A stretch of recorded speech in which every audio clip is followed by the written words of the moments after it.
Amerika Serikat dan Israel mulai panik setelah rencananya disebut bakal hancur. Negeri Paman Sam banyak mendapatkan kecaman karena kembali menyelamatkan Israel. Ancaman serius dinilai bakal datang dari Rusia yang serius memerangi Israel dan Amerika. Di sisi lain, Amerika juga sedang tertekan karena dihadapkan dengan kemarahan Iran. Penasaran kisahnya seperti apa? Dengerin ceritaku sampai selesai. Siasat licik damai dengan Yaman. Donald Trump awalnya bikin geger dunia dengan menghentikan peperangan yang sedang terjadi di Yaman. Politisi 78 tahun ini memilih berdamai dengan para pejuang Houthi. Trump menekan perjanjian gencatan senjata dengan pejuang asal Yaman tersebut. Kami akan menghentikan serangan kami kepada Houthi di Yaman. Kami mempercayai omongan mereka tentang gencatan senjata, terang Donald Trump. Setelah berdamai dengan Yaman, Trump membuat gebrakan dengan memutus hubungan dengan Israel. Politikus Partai Republik ini menilai Tel Aviv bertindak egois dengan berbagai tipu muslihat. Netanyahu telah membuat Donald Trump terkena tipu daya. Trump sangat benci jika digambarkan sebagai orang bodoh atau dipermainkan. Itulah sebabnya dia memutuskan untuk memutus kontak dengan Netanyahu, ujar salah satu pejabat AS. Manuver politik Trump makin liar karena tiba-tiba memuji keberanian pejuang Houthi menyerang negeri Paman Sam. Kami berupaya menghukum Houthi dengan keras, namun mereka sangat kokoh menghadapi itu. Boleh dibilang mereka punya nyali untuk melawan kami, tutur Donald Trump. Keberanian ini membuat Donald Trump berkomitmen untuk melindungi Houthi. Pucuk pimpinan pejuang asal Yaman ini juga setuju menghentikan serangan kapal terhadap Amerika Serikat.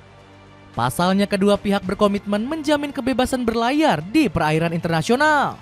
Houthi sudah berjanji untuk tidak menembaki kapal-kapal Amerika lagi, dan kami menghormati komitmen mereka akan hal tersebut, tutur Donald Trump. Tiba-tiba berkhianat selamatkan Israel. Amerika Serikat secara tiba-tiba kembali merubah haluannya dengan menyelamatkan Israel. Padahal beberapa waktu lalu negeri Paman Sam terlihat bak pahlawan di Timur Tengah. Namun dongeng tersebut akhirnya selesai usai Donald Trump memerintahkan untuk menghukum 4 hakim. Mereka diringkus karena memberikan persetujuan pada penangkapan Benyamin Netanyahu. Sebagai hakim ICC, keempat orang ini aktif terlibat dalam tindakan ICC yang tidak sah dan tidak berdasar menargetkan Amerika atau sekutu dekat kita, yakni Israel. Bahkan pemimpin negeri Paman Sam mengaku siap menggunakan kekuatan penuh untuk bisa menangkap mereka. ICC dipolitisasi dan dengan keliru mengklaim memiliki kewenangan penuh melakukan penyelidikan, pendakwa, dan mengadili warga negara AS dan sekutu kita. Sandiwara Trump semakin terlihat sejak membuat keputusan yang memberatkan negara Timur Tengah. Politikus Partai Republik ini dinilai sudah melakukan tindakan yang rasis. Pasalnya, Trump dengan sengaja melarang warga dari 12 negara termasuk Iran dan Yaman memasuki Amerika. Serangan teror baru-baru ini di Boulder, Colorado telah menggarisbawahi bahaya ekstrim yang ditimbulkan bagi negara kita oleh masuknya warga negara asing yang tidak diperiksa dengan benar. Kita tidak menginginkan kehadiran mereka. Gak heran kalau kelakuan Presiden Amerika Serikat ini langsung mendapat kecaman dari pemerintah Iran. Perilaku tersebut menjadi tanda yang jelas dari dominasi mentalitas supremasi dan rasis di para pembuat kebijakan Amerika Serikat, ucap Direktur Jenderal Kementerian Luar Negeri Iran Ali Reza Hashemi Raja. Trump panik, Israel mulai hancur. Aksi pengkhianatan Donald Trump justru berbuah menjadi karma keji bagi negara Israel. Politikus 78 tahun ini terdiam dan terpaku usai militer Zionis diserang habis-habisan oleh pejuang Hamas. Baru-baru ini, tentara Israel mendapat serangan besar dari pasukan Hamas di jalur Gaza. Serangan tersebut menyasar wilayah Khan Younis dan Jabalia. Pejuang Hamas memasang ranjau yang membuat 4 orang tentara Israel gugur. Bahkan efek dahsyat serangan ini juga berhasil membuat 5 serdadu Zionis terluka hebat hingga kritis. Derita Israel ini dianggap wajar terjadi karena sudah menyakiti rakyat Gaza tanpa henti. Abu Ubaidah mendesak negeri Zionis segera menghentikan agresi militer jika nggak mau kehilangan nyawa. Ini adalah model dari apa yang akan dihadapi pasukan pendudukan dimanapun mereka berada. Hentikan peperangan di Gaza, atau bersiaplah untuk menerima lebih banyak putra-putra mereka di dalam peti mati, tegas juru bicara Brigade Al-Qassam tersebut.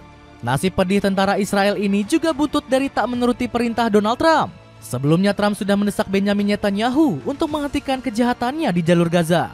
Politikus Partai Republik ini menilai upaya Netanyahu menyerang Gaza berakhir sia-sia. Israel melakukan upaya sia-sia jika terus menyerang Gaza dan menyulitkan proses pembangunannya kembali, ungkap Trump saat berkunjung ke Timur Tengah.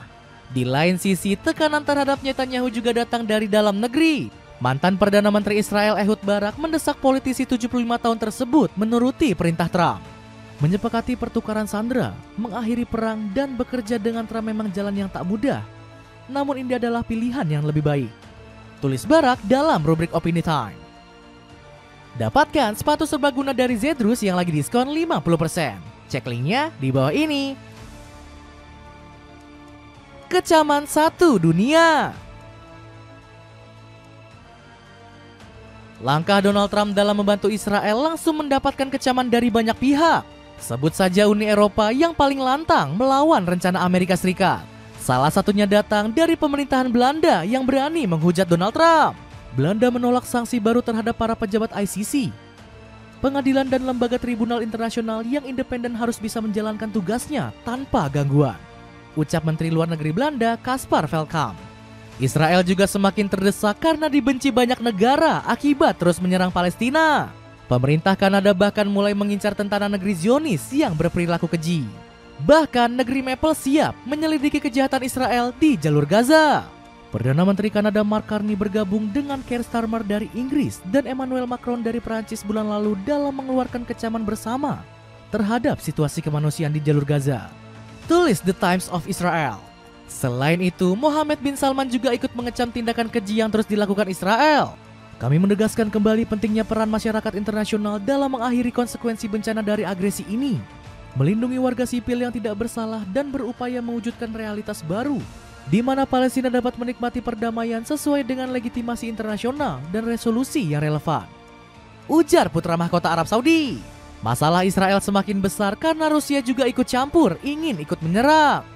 Negara yang dipimpin Vladimir Putin ini marah besar kepada negeri Zionis yang membantu Ukraina. Saya yakin ini tentu saja dapat menimbulkan konsekuensi politik tertentu. Senjata-senjata itu siapapun yang mengirimnya ke Ukraina pada akhirnya akan dihancurkan, seperti senjata-senjata Barat dan AS lainnya. Itu jelas, ucap Vasily Nebenzia. Dapatkan celana jogger 100.000, kamu sudah bisa dapat 4 pieces. Cek linknya di bawah ini ya. Nah, jadi begitulah cerita Amerika Serikat yang kembali berkhianat tiba-tiba membantu negara Israel. Gimana menurut kalian? Ada komentar tentang cerita tadi? Coba tulis komentarmu di kolom komentar.